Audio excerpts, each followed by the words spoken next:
We were at base camp on Mount Everest at 17,900 feet. I've been climbing all over the world for 40 years. I've been to Mount Everest 3 times. We headed up the ice fall. So we got to Camp 1 and set up tents and spent the night there. The next morning we walked up towards Camp 2 to check the route because we were the highest people on the mountain now. At about 12:30 we were in the Western Cone, an hour away from Camp 2, when the ice started going up and down violently.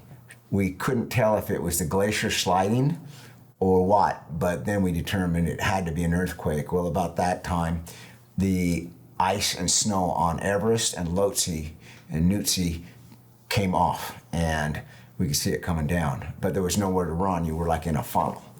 And that's when we tried to run. And one of the boys said, "Don't look back," and here it came. And 6 seconds later, just tumbled us. We couldn't breathe because snow, dust, and ice was so intense that you'd breathe in, it was like you were drowning. You just couldn't get air.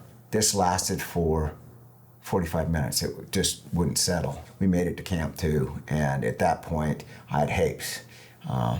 High Altitude Pulmonary Edema. It had filled my lungs full of water. My oxygen saturation was 62% and my heart rate was 40.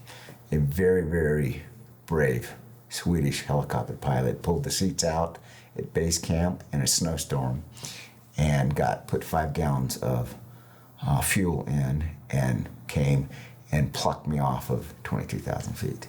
A very, very high rescue in very, very bad weather. I got to base camp, the hospital, or a little makeshift tent where the hospital was destroyed. And during the night, in a tent, 2 or 3 of the injured died because of internal bleeding from the avalanche at base camp. A lot of groaning and a lot of death. Dan, the Google kid, I flew out on his body. The Google executive, the 32-year-old.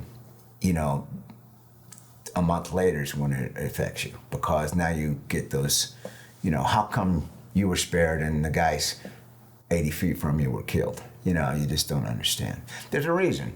And if you look deep enough, you'll understand eventually why you survived. There's the advice I'd give. Just live your dream, man, and live your life, because if you're not living your dream and living your life, you're already dead.